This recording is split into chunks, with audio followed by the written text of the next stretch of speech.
तो दोस्तों स्वागत है आपका गुप्ता कोचिंग क्लासेस स्टेशन गली खेतासराय।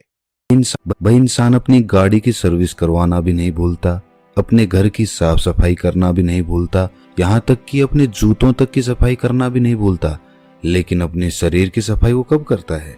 आप सोच रहे होंगे कि भाई हम नहाते धोते तो रोज हैं, तो सफाई तो हो ही जाती है। मैं बाहर की सफाई की बात नहीं कर रहा, मैं भीतर की सफाई की बात कर रहा हूँ, पेट की सफाई की बात कर रहा हूँ। भाई वाघ भट्ट जी ने आयुर्वेदा में लिखा है कि 99% बीमारियां पेट से पैदा होती हैं। चलिए पहले ये समझ लेते हैं कि हमारे पेट से बीमारियां पैदा कैसे होती हैं, और तभी हम समझ पाएंगे कि फिर उस पेट को साफ कैसे करना है। आपको ऐसे बहुत सारे लोग दिखेंगे जो अपनी बीमारियों के कारण दुखी रहते हैं, डॉक्टरों के पास घूमते रहते हैं, किसी वैद्य के पास जाते रहते हैं, और फिर उनका जीवन दवाइयों के सहारे चलने लगता है। और ये भी हकीकत है कि उन दवाइयों से उन्हें कुछ देर के लिए तो आराम हो जाता है, लेकिन उस बीमारी की जड़ कभी नहीं जाती। और जैसे ही वो दवाई लेना छोड़ते हैं तो दर्द फिर से उनको परेशान करने लग जाता है। भाई कितने ही लोग आपने देखे होंगे, और वास्तविकता में तो आपके परिवार में भी ऐसे लोग होंगे। किसी के हाथ में दर्द होता है, किसी के घुटनों में दर्द होता है, किसी के पैर में दर्द होता है, और किसी के डायबिटीज है, किसी का लीवर खराब है, किसी को पथरी है। लेकिन समझने की बात यह है कि जिस तरह एक बीज से एक पेड़ बनता है, उसी तरह हमारे पेट में जमा गंदगी से ही इन सारी बीमारियों का जन्म होता है। भाई ये तो हम सभी जानते हैं कि फलों और कच्ची सब्जियों को पचने में तकरीबन 2 से 3 घंटे लगते हैं। वहीं पर अगर हम अनाज की बात करें, जैसे गेहूं या फिर कोई और अनाज, तो उसको पचने में 5 से 6 घंटे लगते हैं। लेकिन अगर हम बात करें मांस या मछली या फिर नॉन वेज की, तो उसको पचने में 15 से 20 घंटे लग जाते हैं। अब जो हम खाते हैं वो किस तरह गंदगी के रूप में हमारे शरीर में जमा हो जाता है, ये बड़े ध्यान से समझना। ये समझोगे तभी ये समझ पाओगे कि उस गंदगी को बाहर कैसे निकालना है। इससे मैं आपको आसान तरीके से एक उदाहरण के माध्यम से समझाता हूँ। मान लीजिए कि आप अपनी गाड़ी लेकर अपने घर से जाते हैं। रास्ते में गाड़ी सड़क पर चलती है, और कुछ दूर सड़क पर चलने के बाद सामने कीचड़ आ जाता है। अब जब कीचड़ में से गाड़ी होकर निकलेगी तो उसके टायर पे भी कीचड़ लगेगा, उसका टायर गंदा होगा। अब वो कीचड़ कुछ दूर बाद खत्म हो गया और आप फिर से सड़क पर आ गए। अब फिर से जब गाड़ी सड़क पर चलने लगेगी तो हो सकता है उसका कीचड़ हट जाए, लेकिन वो कीचड़ पूरी तरह से साफ नहीं होता, वो ऊपर ऊपर से साफ हो जाएगा। आप किसी चीज से साफ करेंगे तो भी वो ऊपर से ही साफ होगा, क्योंकि टायर पर जब हम देखते हैं तो उसमें लेयर्स बनी होती हैं, उसमें एक स्पेस बना होता है, एक जगह बनी होती है, और उसमें मिट्टी फंसी रहती है, कीचड़ भी उसी में फंसा रहता है। तो ऊपर से साफ करने पर वो ऊपर ऊपर से साफ होता है। उस टायर को पूरी तरह से साफ करने के लिए आपको तेज प्रेशर से उस पर पानी डालना होगा, तब उस बीच वाले स्पेस से वो मिट्टी निकल कर बाहर आएगी। लेकिन अगर हम हाई प्रेशर से उस पर पानी नहीं मारते हैं तो वो मिट्टी सालों सालों तक उसमें फंसी रहती है और टायर यूं ही चलता रहता है। उसी तरह जब हम कोई खाना खाते हैं तो पहले तो वो खाना हमारे मुंह में आता है, मुंह में हम उसे चबाते हैं, फिर वो हमारे पेट में पहुंचता है, जहां पर हमारी इंटेस्टाइन उसमें से रस लेती है, उसमें से जो भी न्यूट्रिशंस होते हैं उन्हें खींच लेती है, और उसके बाद उसे स्मॉल इंटेस्टाइन में भेज देती है, जहां से वो अपने रास्ते से बाहर आ जाता है। लेकिन हर प्रकार के खाने को पचने में अलग अलग समय लगता है, ये तो हमने सीख लिया, अभी पीछे बताया था। तो इससे पहले कि वो खाना पच पाता, हमारे इंटेस्टाइन उसमें से जरूरी न्यूट्रिएंट्स निकाल पाती, उससे पहले ही हम कुछ और खा लेते हैं। अब वो भी तो जाएगा, अब वो खाना जो हमने अभी खाया है वो भी इसी रास्ते से वहीं पर पहुंचेगा। तो अब जो खाना पहले से हमारे पेट में पड़ा हुआ है, जो पूरी तरह से हजम भी नहीं हुआ है, डाइजेस्ट नहीं हुआ है वो अभी, उस पर प्रेशर लगेगा। किसका? जो खाना हमने अभी खाया है उसका, क्योंकि वो भी तो उसी रास्ते से आगे जाने वाला है, और आगे तो जाम लगा पड़ा है। तो ये खाना उसको धक्का मारेगा और वो पुराना खाना बिना पूरी तरह से डाइजेस्ट हुए आगे निकल जाएगा। लेकिन जब ये हाफ डाइजेस्टेड खाना बिना पूरी तरह से हजम हुए आगे बढ़ जाता है तो ये पीछे छोड़ जाता है बैक्टीरियाज के भंडार। बहुत सारे बैक्टीरियाज होते हैं जो पीछे छूट जाते हैं, और ये बैक्टीरियाज हमारे इंटेस्टाइन से, यानी कि हमारे पेट की, हमारे स्टमक की जो इनर वॉल्स होती हैं उनसे चिपक जाते हैं, चिपट जाते हैं। उसी तरह जैसे वो कीचड़ उस गाड़ी के पहिए पर लगा था, ठीक उसी प्रकार अब हमारे इंटेस्टाइन तो खाने से न्यूट्रिशंस खींचने के लिए बनी है।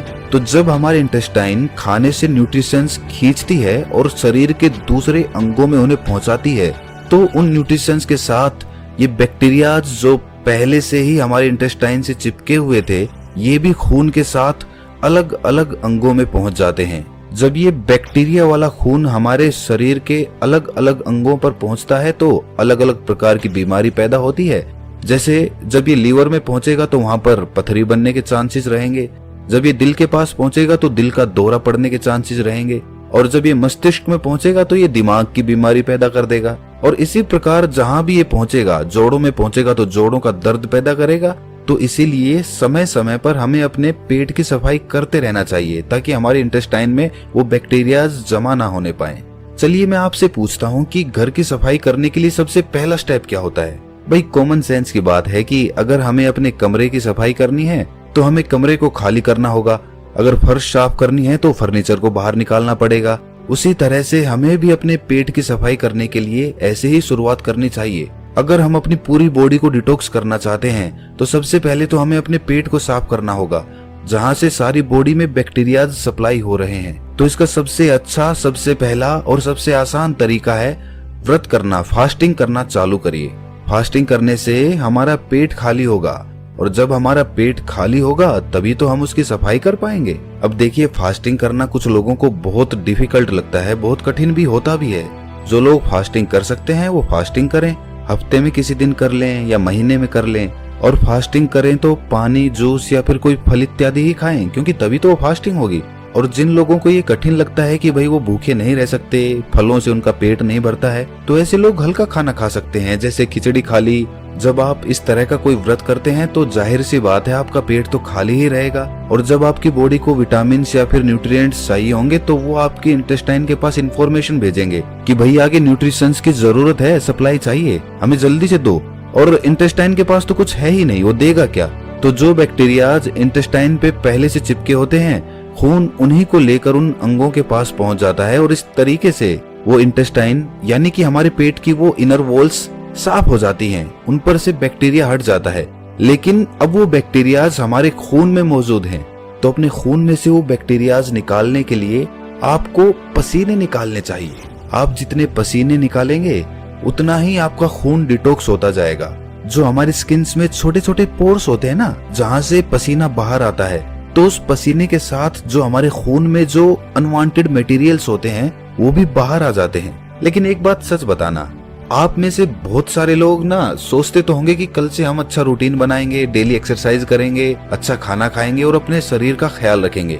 लेकिन अगली सुबह आते ही आप भूल जाते हो, फिर से वही रूटीन, फिर से लेट उठना, फिर से ऑफिस में जाना और फिर से आकर उसी तरह से रात में लेट सोना। देखिए, इसमें गलती इंसान की नहीं होती, इंसान का रूटीन ही ऐसा हो गया है। वो कभी रात की ड्यूटी करता है तो कभी दिन की ड्यूटी करता है, तो इस तरीके से उसका कोई रूटीन फिक्स हो ही नहीं पाता और वो अंदर ही अंदर अपने मन में निराश होता चला जाता है।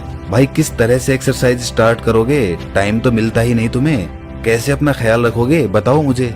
तो दोस्त, इसके लिए विकल्प होते हैं। अगर तुम ध्यान से सोचोगे, दिमाग लगाओगे तो तुम्हें ऐसे तरीके मिल जाएंगे।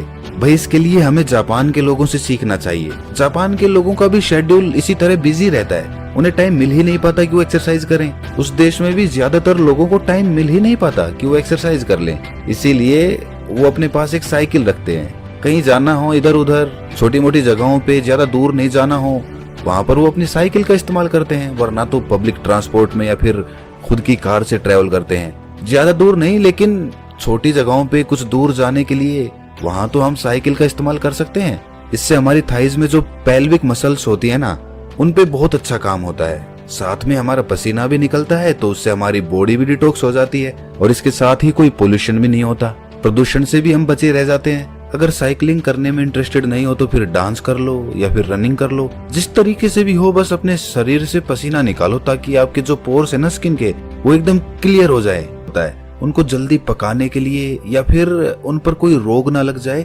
इसलिए उन पर दवाइयों का छिड़काव किया जाता है। और जब हम उन फल और सब्जियों को खाते हैं तो वो पेस्टिसाइड्स हमारे अंदर, हमारी बॉडी में एंटर कर जाते हैं। तो उन पेस्टिसाइड्स की वजह से हमारे अंदर बहुत सारे बैक्टीरियाज पैदा होते हैं, जिनसे बहुत सारी बीमारियां पैदा होती है। और सबसे बड़ी बीमारी जो उससे पैदा होती है वो होती है कॉन्स्टिपेशन की। कुछ लोगों को हमेशा कॉन्स्टिपेशन रहता है, वो जब भी सुबह बाथरूम में जाते हैं तो उनका पेट अच्छे से साफ ही नहीं होता। इसकी वजह से वो पूरे दिन परेशान रहते हैं, स्ट्रेस में रहते हैं, कुछ भी अच्छा नहीं लगता, कुछ खाने का मन नहीं करता, भूख नहीं लगती। तो उन लोगों के लिए त्रिफला चूर्ण सबसे अच्छी औषधि मानी जाती है। त्रिफला के नाम से ही पता चलता है कि ये 3 फलों से मिलकर बना होता है। आंवला और हरड़ त्रिफला चूर्ण के मेन कंपोनेंट्स होते हैं। आंवला में विटामिन सी होता है, फाइबर होता है और वहीं पर हरड़ एक बहुत अच्छा एंटीबैक्टीरियल होता है। जिस दिन आप सुबह सुबह नींबू पानी नहीं पीने वाले, उस दिन आप त्रिफला चूर्ण का सेवन करें। एक छोटी चम्मच अच्छे से गुनगुने पानी में मिलाकर पी जाओ। उसके बाद देखना क्या कमाल होता है, खाना अच्छे से डाइजेस्ट होगा। सुबह पेट इतने अच्छे से खाली होगा कि पूरा दिन हल्का हल्का महसूस करोगे। और इसे भी रोज लेने की जरूरत नहीं है भाई। एक हफ्ता आपने नींबू का पानी ले लिया, फिर किसी दूसरे हफ्ते आपने त्रिफला चूर्ण का सेवन कर लिया। इस तरह अल्टरनेट तरीके से इनका इस्तेमाल करना है। कहीं पता चले कि आप नींबू पानी भी पी रहे हैं और साथ में त्रिफला चूर्ण का भी सेवन कर रहे हैं। ऐसा मत करना। अच्छा, एक राज की बात बताता हूँ। जो लोग अल्कोहल ज्यादा पीते हैं ना, उसकी वजह से उनकी बॉडी में एसिडिटी बढ़ जाती है। तो ये जो त्रिफला चूर्ण है, ये उस अल्कोहल के इफेक्ट को भी बहुत कम कर देता है। अच्छा देखिए, अगर आप पहले से कोई और दवाई ले रहे हैं तो त्रिफला चूर्ण को अवॉइड करना या फिर अपने डॉक्टर से कंसल्ट करके तभी लेना। अच्छा, एक और बहुत अच्छा तरीका होता है बॉडी को डिटॉक्स करने का, और वो है कि खाने से पहले फ्रूट्स या फिर सैलेड खा लो अच्छे से पेट भर के। उससे क्या होता है कि फलों में और सलाद में ना फाइबर होते हैं बहुत अच्छी मात्रा में। जब वो फाइबर हमारी बॉडी में पहुंचते हैं तो वो ल्यूब्रिकेशन पैदा करते हैं, जिस ल्यूब्रिकेशन की वजह से जो हम खाना खाते हैं वो कहीं पर अटकता नहीं है, वो आसानी से नीचे चला जाता है। और खाना कभी भी पूरा पेट भर के मत खाना। खाना हमेशा 80% के लगभग ही खाना चाहिए। 20% जगह पेट में खाली रहनी चाहिए।